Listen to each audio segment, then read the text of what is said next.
Hello, I'm DJ Alexander. I'm an outfielder for the Johnstown Millrets. Nice to see you guys.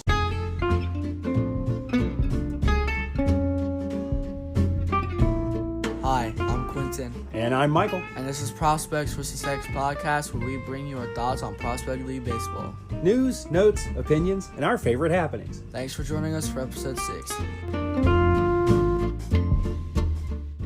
All right, we have lots of news in the Prospect League now. We are getting real close to the end of the first half. The first half ends at the end of the day on July 4th. There are some games on July 4th. The division winners are starting to get a little bit clearer, but then the water's kind of getting muddier in some of these divisions. So let's take a look at where these teams are at and see what we're looking at for who's going to go ahead and secure themselves a playoff spot for winning the first half. The Ohio River Valley, you got the Paint still in first. In the Wabash River Division, the Danville Dans are in first. The Great River Division, Quincy is in first. And the Prairie Land Division, the O'Fallon Hoots are in first. Yeah, let's take a look at that Prairie Land Division first. The Alton River Dragons came out like gangbusters. They won like their first 6 games of the season, but they went 6-9 after that. They've lost their last 2. You had kind of thought that if anybody was going to be able to reel in the O'Fallon, or reel in the, if anybody's going to be able to catch the Alton River Dragons, that it was going to be the O'Fallon Hoots. And their record in their last 10 games is 9-1. Yeah, they've gone 9-1 in their last 10 games. They actually have won like 9 in a row at the time we're recording this. So O'Fallon has caught them. Now I thought that the Cape Catfish had a chance, had a good chance to win that one, but they have fallen on some hard times. They are 2-8 in their last 10. They've lost their last 7. And they just have not been able to find a way to catch fire and put it together for them for the first half. So I would say in the Prairie Land Division, Springfield kind of has a chance. They're hovering right around that 500 mark. But with O'Fallon and Alton River Dragons doing what they've been doing the last week or so, Alton still kind of riding what they did at the beginning of the season, but O'Fallon's really kind of hit the gas lately and caught them. So might be right that O'Fallon's going to hang on to that. That one I think is still going to be a contest right down to the last day. Let's take a look at the Great River Division. What do you got there? The Great River Division, I'm kind of surprised. Normal was dominating the division for a quite long time. They are now third place, behind the Lumber Kings and the Gems. Yeah, they're all really right there together. At the time we're recording this, Quincy is 11-10, Clinton's 11-11, Normal is 10-11, but Normal had lost their last 3, and so they're kind of heading the wrong direction. Quincy's the only one that had won, that had a winning record in their last 10 games, so that has kind of helped them get to the top.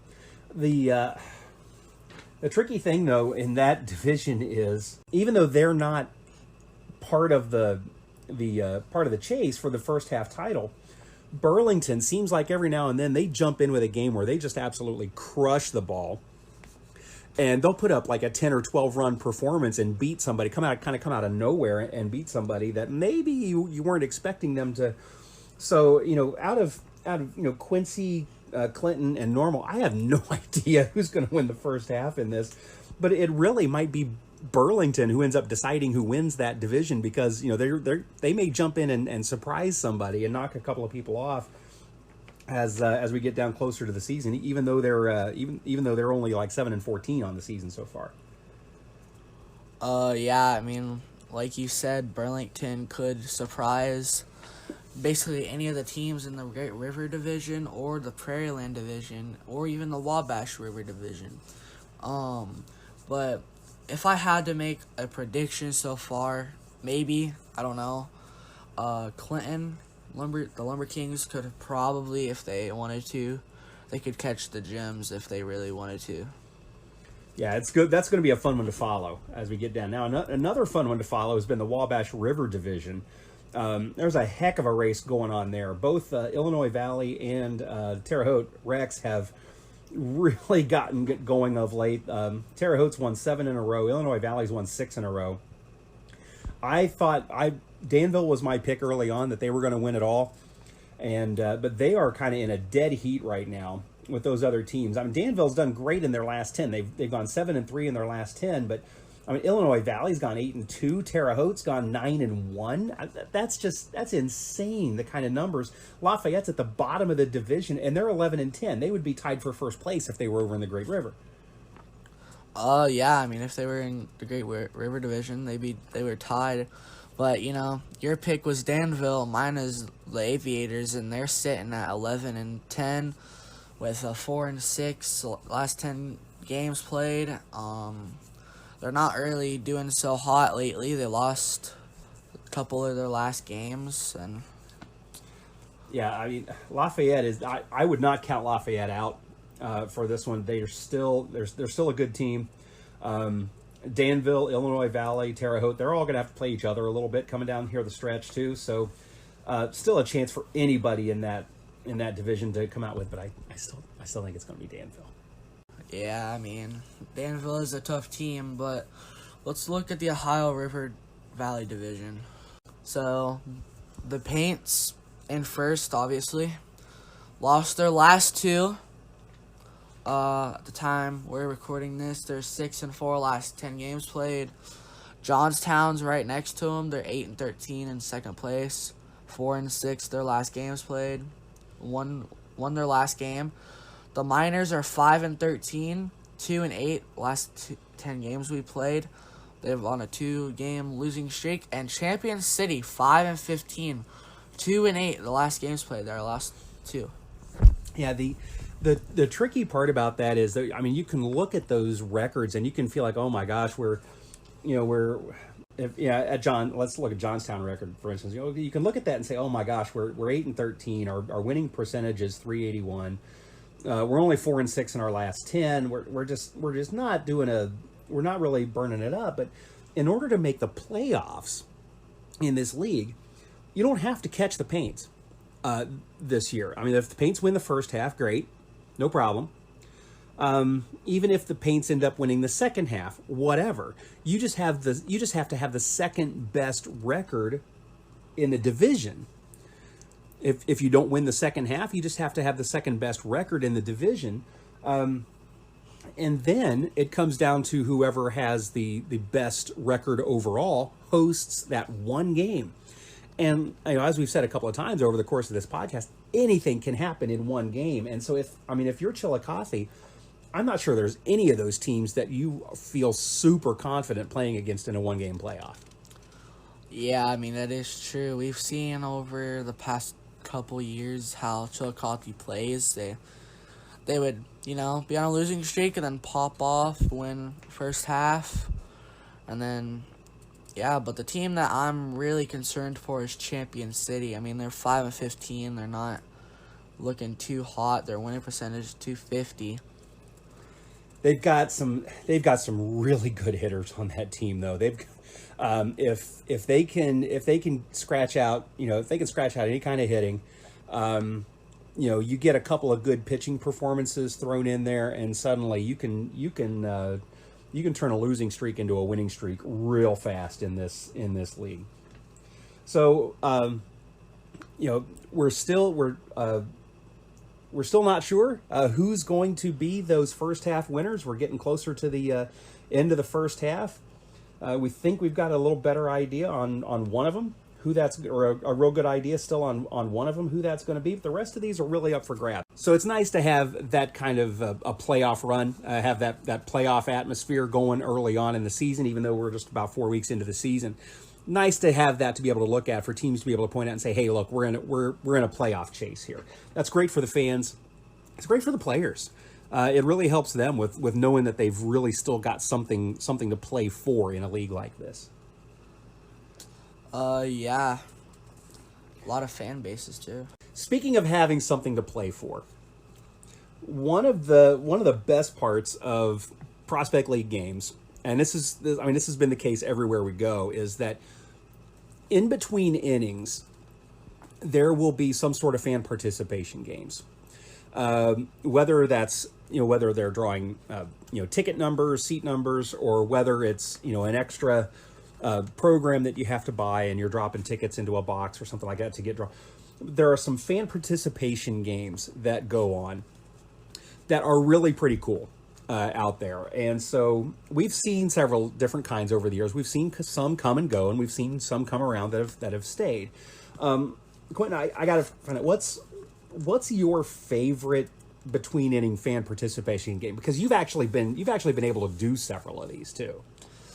Yeah, I mean, I have been able to do some of them. Some of them aren't even around anymore, but the favorite I have is, it's not around anymore, but it was the Frozen t-shirt contest. Okay, the Frozen t-shirt contest at VA Memorial Stadium in Chillicothe was amazing. They would bring you out onto the field.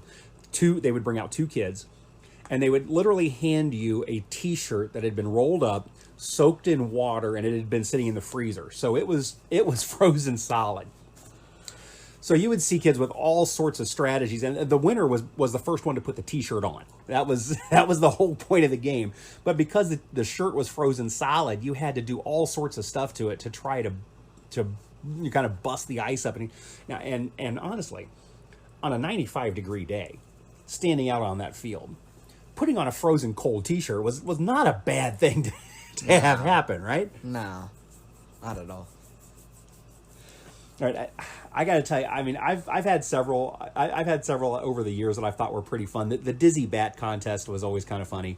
You'd have to put your forehead down on a bat that was standing up, touching the field, and you have to spin around a few times, get you kind of dizzy, and then they take you off running down the baseline, and that would.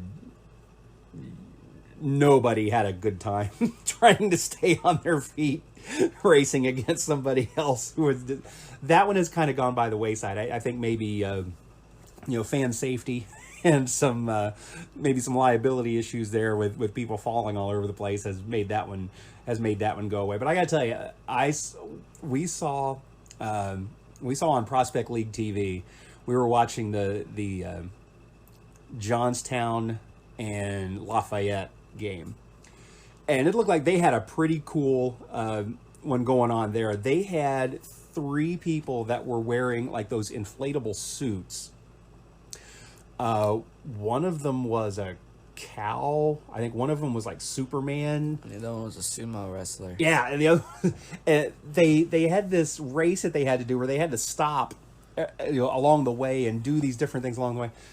And that one was pretty cool. All right. that one was actually pretty funny. I enjoyed that one. So if I had to do one, I think maybe the inflatable suit one would be cool, because at least you'd have a fan going that would help you out during some of these hot games, right? Yeah. One more thing we wanted to look at, this league, the players, occasionally the players are local. They're from different colleges all over the place, and so we've noticed that the league attendance figures, the league has started posting the team attendance figures on their website, and we're noticing that there are some teams that historically have done really, really well in league attendance that are up high, and then there's some teams that it's really, frankly, it's kind of shocking how many people are coming out to the games. And it doesn't necessarily have to do with whether the teams are winning or not. You got the up at the top of the list, you got the Clinton Lumber Kings, you got the Chillicothe Pains. Those teams have been doing really, really well. You got the O'Fallon Hoots. They have been doing really well lately. You got the Springfield Lucky Horseshoes up there. All of those teams are averaging over 1,000 people per game. There's a couple others, Lafayette and Danville, that are also averaging over 1,000 per game. So, but not all of those teams are really tearing it up as far as the won-loss records go. Springfield is not. Now they're a brand new team, so there's a new factor there. But then you've got some of the more established teams down that maybe even more down towards the bottom of the list. You've got Champion City. You've got Terre Haute. You've got Cape Girardeau that won the championship a couple years ago. West Virginia, Johnstown in their second year, still trying to get some traction going there too. Those guys are all right around 450 or below per game. I wonder, Quenton, we've been in a few of those parks, both on the high side and the low side of that. What do you notice? What's kind of the difference when you've got a bigger crowd versus when you've got one of these smaller crowds? A bigger crowd versus a smaller crowd. Well, all I can say is a big crowd, I mean, you got more support, you got more fan base, and then once you got more fan base, that fan base will tell more people about the stadium, about the team, about the league. When you got a smaller fan base, it's kind of hard to do that. I mean, like you said, Champion City only has 380, 370. So when you have a smaller fan base, I mean, they'll try to get more people to come to the games, but nobody really has heard of them. So, yeah, that's a great point, because some people will look at those numbers and say, well, you've got the teams that are doing well, teams win. There are teams that maybe win a lot, and so people like to go to the game when they're going to see their team win. And I don't know that that's the case. I think it's more likely that people are more likely to go if they're going to have fun at the game. And spectators are more likely to go have fun at the game if the players are having fun at the game. If the product that they see on the field is fun, then they're going to have fun. Now it's easier to have fun and enjoy the game when you're winning. Yep, I absolutely get that. But there are definitely things that people remember about the game, win or lose, when they see the players enjoying themselves, when they see the players playing hard, when they see the players, pulling hard for each other and really having a good time. Then I think that makes a huge difference, and that's kind of hard to build early on in a season, especially when some of these guys probably have never met before they get there to play on these teams.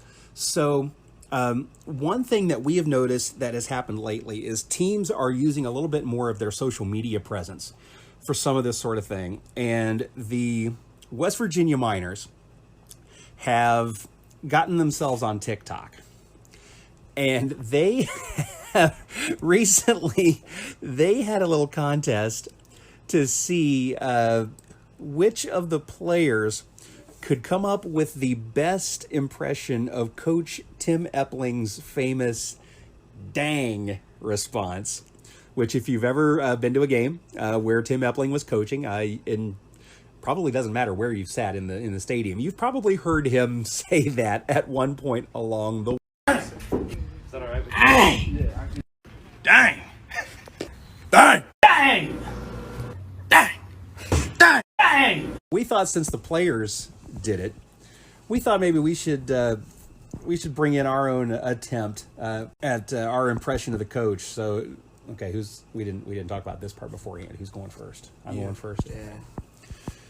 All right, so I gotta get into this. I gotta imagine what's going on. I gotta imagine I'm in the third base coaching box. I'm Tim Epling, and I've given the sign, and my runner takes off from second base, and he's going to steal third, and he takes off, and here he comes, and the batter takes the pitch, and the catcher throws down, and the play was really, really close, but I think he's safe. But the umpire, standing way over behind the pitcher's mound, calls him out, and I'm not real happy about it. And so my immediate response is, dang!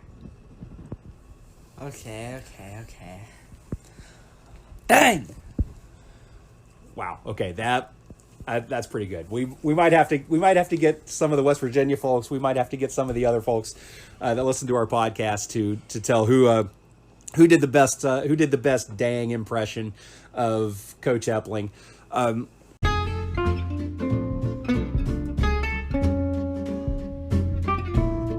Folks, we are going to be the podcast is going to be away for a few days. I have to take an out of town trip, But we will keep on watching. We will keep on paying attention to the happenings in the Prospect League. We will be back right about the end of the first half of the season with more of our thoughts and comments. Make sure you visit prospectsforsuccess.org to check out all of the happenings, to check out all of our episodes. We're on all of the major podcast platforms. You can also catch our episodes on YouTube. And we will see you at the ballpark.